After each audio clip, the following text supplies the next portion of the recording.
Welcome to Session 1, Communication. In this session, you will learn about body language and attitude, politeness, how language differs between adults and teenagers, and how we make a differentiation between direct and indirect speech. As a reminder, throughout all the online sessions, you will need pen and paper. So in case you don't have paper and pen readily available next to you, please go get it now. You can also use the blank pages at the end of your student handbook to take notes. Think for a second. What are some ways that we communicate with other people? If you think talking or the use of words, or I guess texting one another, is the only option you communicate, you are wrong. The tone of voice, body language, mimic, and gesture, as well as polite and impolite behavior, also go a long way when we talk about communication. In the next couple of slides, you will learn more about each one of those topics. If you look at the two pictures on the right-hand side, you see 5 people in each of those photos. Which people would you like to meet? Well, I guess you said the one in the top photo. Why is that? Well, let's start with their posture. They're all standing in a very positive and open way. They all have smiles on their faces, and they look at you as if they are interested in talking to you. Therefore, eye contact, a smile on your face, and an open posture tells a lot about what you want to say to somebody. The body language, the posture of the people in the bottom photo, they don't look like they're interested in talking to you. They don't even look like they had a good day. Keep in mind that a positive attitude, which includes all of the above, is very important when you communicate with somebody. Also, your mimic and gesture. The people in the bottom photo don't really look like they are interested in anything. They're scrouched down, they look towards the floor, they look bored. Well, they even look like something isn't right with them, and they don't feel well that day. Keep that in mind when you communicate with other people. Now, let's think about some of the things that you can say in the English language. English is a very polite language, so the words and expressions on this slide are things that you will hear a lot once you are abroad. People will say, "I'm sorry" or "I'm very sorry" a lot when they are really sorry, actually. If you approach a person that you have never approached before, if you need to ask a question, you will probably say, "Excuse me, can you tell me the way to the post office?" Or if you ask your host parents for permission to go somewhere, you will probably start the question with, "Hey Mom, Dad, may I go to the movies with my friends tonight?" At the breakfast table, for example, you will also hear things like, "Would you mind handing me the butter, please?" And once, let's say your host sister handed you the butter, she will say, "There you go, you're welcome." And you will say, "Well, thank you, thanks a lot." So all of the things on here are things that you will hear a lot in the English language. When you communicate with other people, the tone of your voice can say a lot about the things that you really think at that moment in time. I'll give you an example. Let's say you ask your host mom for permission to see some of your friends on the soccer team this weekend. So, most likely, you will walk up to your host mom and say, "Hey Mom, may I go hang out with my friends from the soccer team this weekend?" Well, what you didn't know is your family had already made plans to go see Grandma and Grandpa. So your host mom's answer is, "Hey dear, I'm very sorry, but next time, maybe this weekend, we're going to see the grandparents." And now here comes the essential part of this slide. How are you going to react? Let's say you're okay with your parents' decision, right? You're okay. So you can say, "Okay, maybe another time," or you can say, "Okay, that's cool." So in the tone of voice in that answer, you are still very positive. You don't mind that you can't see your friends this weekend. Your voice tells us that you are really okay with it. If you are, on the other hand, super annoyed that you can't go see your friends, and instead you have to hang out with the grandparents, your answer could also sound something along, "Okay. Well, That okay didn't sound as positive, the tone in your voice was very negative, and your host parents are most likely to pick up on that. So, please be sensitive and make sure that you do not sound annoyed or withdrawn or sassy, because that is very impolite. Respect the decisions your host parents made. They usually have a very good reason for their decision, and don't argue. So, this slide is about not the things that you can say, but the things that you can do to be polite. Remember what we just talked about with you going to see your grandparents? Well, let's be honest, maybe hanging out with the grandparents is not the most fun thing in the world, and you would have much rather wanted to spend time with your friends. Well, in a difficult situation like this, also try to keep a positive attitude. Also, be sensitive for other people's needs. Maybe it is important for your host parents to go see the grandparents this weekend. So, keep that in mind when you don't get the thing that you wished for, but instead you do something that your host parents wished for. When it says on here, leave people their personal space, this is something that we don't necessarily practice like that in Spain. But in America, you will see that, for example, in supermarkets, when people stand in line to pay, they keep a certain distance to one another because people like their personal space. They don't want the person behind them, right behind them. They want to have a little bit of personal space. Obviously, and I hope you all know that, don't interrupt when other people are talking. I feel like, personally, this is something that little children do at the beginning when they haven't learned yet that their opinion is not the most important one. But you guys are old enough now, so obviously when other people are talking, please be patient and wait. The next one, don't talk back or argue. This means when your host parents made a decision, please accept it. I know that most of us were raised in a way that we like to discuss and ask questions.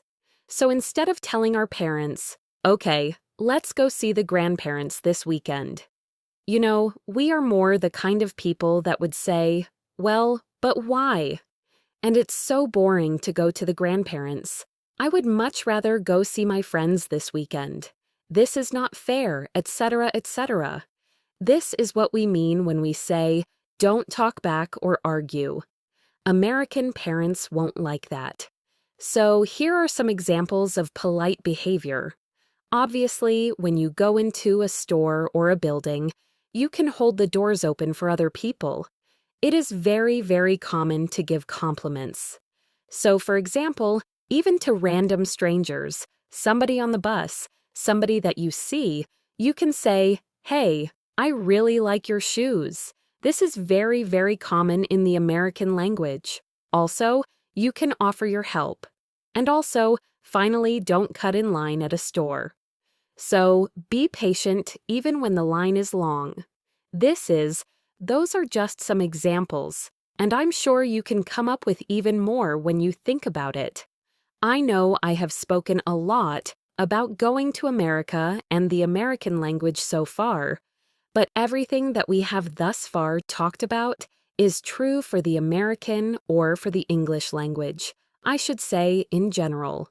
The English language is simply a very, very polite language. Now, for those of you going to America, you will see that Americans themselves, not only by using the English language, but also by the way they behave, they're simply extremely polite people. They will use phrases like, I really appreciate this, or thank you, and hey, I'm so sorry that I'm late. Those are some phrases that you will hear even more going to America. Also, and some of you that have traveled to the United States before may notice, Americans greet strangers as well. So if you, for example, stand in line at the grocery store to get some items, the lady at the checkout desk will probably say, hey, how are you today? I hope you had a great day. Or she will say, hi, I hope you found everything okay today. You will think, does this lady know me? But no, she doesn't. This is just the extreme polite behavior that you will encounter when going to the United States. So it is part of the American culture. And obviously, you going there, we ask you to adapt to this American culture. So, why not practice yourself before you go? It can't hurt to be polite. It can't hurt to be positive, especially not in Spain. So, believing that you still have a good number of weeks left before you head out, go ahead and practice. Now, we would like for you to do a quick activity. You have pen and paper. So, we want you to write down 3 things that come to your mind. And the question is, where does the language differ when you talk to your friends? Whereas when you talk to your own parents, or parents of a friend, or even other adults, we want you to think, where is the language or the use of language different? Go ahead, write down 3 things on the piece of paper, then move on to the next slide. Well, of course, language is different when you talk to adults versus you talking to people your own age. It's not only the choice of words, it's also the way we phrase things. I'm sure you wrote down exactly that on your piece of paper. So no matter what country you go to, teenagers are generally less formal when they talk to people their own age. But we will give you an example on the next slide. So let's go back and imagine that you play on your high school soccer team. After the practice, one of your teammates walks up to you and says, "Man, this was a good fucking practice today. I'll see you tomorrow." Well, you feel good about this, you had a good practice, your teammates were happy, and you come home and you want to talk to your host parents about this. So your host dad will ask you, "Well, how was practice today?" Think about it. What are you going to answer? Are you going to use the exact same words, "Man, Dad, I had a good fucking practice"? Or will you possibly think about rejoicing your words, using different words, or maybe tell them in a little bit of a different way? So, how does language and communication differ when we talk to adults? With adults, we don't only mean host parents, we mean older people than you in general. As I mentioned earlier, we don't like you to talk back. Don't argue, don't discuss, don't question the decisions an adult made. It is not admired by anyone because when you talk back, you are seen as a smartass. No one likes smartasses. Respect and be polite, that is a sign of maturity. This is a sign that you're old enough and that you are accepting other people's decisions. We do understand that communicating in a foreign language isn't always easy. So needless to say, there can be difficult situations ahead of you. One of them is, for example, that you feel misunderstood. Something you said, you didn't even mean it that way. Well, here's what you can do about it. Tell people politely. Explain yourself, but be polite about it. Another example that happens often is, for example, at school. If a teacher asks you to stop talking during class, I feel like over here, most of the time, you guys would say something, but I was just doing this, or I was just asking for that. It's almost like you have an excuse ready for when the teacher asks you. It is much better to simply say, "I'm sorry," and be quiet. If you don't understand what people ask you, ask them politely. Tell them politely that you didn't understand. Ask them to please repeat or to explain what they said. It's that simple. So here's a little secret about the different way of communication in the English language. Earlier, I mentioned that there's a difference between indirect and direct speech. No, we're not talking about grammar, and we're not in English class right now. We're simply talking about the message people are sending. For example, if your host parents say something along the lines of, "I had a hard time getting through the hallway today." Well, is that all they're trying to tell you? Or what they really want to say is put your shoes away because they're standing in the middle of the room. Or here's another example. If people tell you, "Hey, your room looks a little messy," well, it's not just to let you know that you have a messy room. Really, it is telling you, "Clean up your room, please," even though they never said those words. The same is true for the sentence, "I think the trash can is full." Well, yeah, the trash can is full, and this is a direct order for you to take out the trash, even though nobody ever mentioned something along those lines. So, we want you to be aware of the, let's say, riddles and secrets that are hidden behind certain sentences. We want you to think twice when a host parent tells you something, if this is what they really want, or if there's a hidden message behind those sentences. So, here's a little drawing to show you what we meant with the previous slide. Most of you are probably used to a very direct way of communicating, which you can see on the left-hand side. If your parents want something from you, they will tell you directly. Well, in the English language, because it is more polite, people won't tell you directly. So, you will have to start to read between the lines and develop antennas to understand what people really mean with their sentences. Finally, and this is one of the last things we want you to learn in this session, how would we like for you to communicate with us? In a later session, Expectations versus Reality, you will learn who your local coordinator is and what his or her job is. You need to know. Now, if you have a problem with anything, if you feel like there's a problem that you can't solve, issues at school, there's something going on within your family, really? If you have a problem with anything, we want you to call your local coordinator first. I get it. We all have a tendency to talk to our parents if we have problems, but what will happen if you call your mom or dad at home? Keep that in mind, or at least try to think about it. What will happen if you call them and tell them about your problem first? Here's a little chart to show you why we think it is very important that you talk to your local coordinator first. Obviously, you see if you have a problem and you talk to your local coordinator first, the message gets to the person it needs to get to directly, right away. Now, the blue arrows show you what's going to happen if you call your parents. Well, think about this. What are your parents going to do if they get a phone call from you saying there's some sort of a problem? Well, needless to say, who are they supposed to talk to? They will call the Spanish office. Then, of course, the Spanish office will call the American office, and the American office will talk to the regional director first, who is then handing down the information to your local coordinator again. You can tell that the blue line of communication is much longer.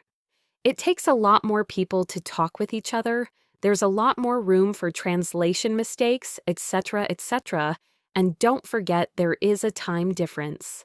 So, again, if you have a problem, the best approach is to talk to your local coordinator directly, because then we can help you right away.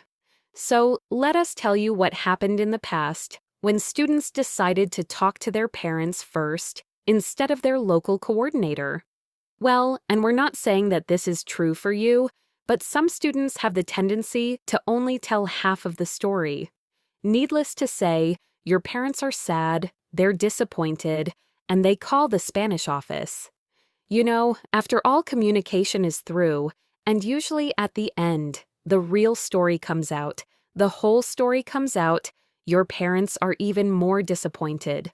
So, why not take the proper line of communication? If you have a problem, try to solve it on your own first. If you need help, call your local coordinator. Don't get your parents involved over here. If they don't need to be involved, you are an adult now, or at least you're trying to become an adult now through this experience, and those are some small steps you can take towards becoming more mature. Congratulations, you made it to the end of your first session. It wasn't so bad, was it? Now, please use the communication quiz link to take your test. You may use the notes you took, but please remember the time limit of the test. You can just take it once. After you finish the test, please continue with the next session, which is called Rules and Regulations.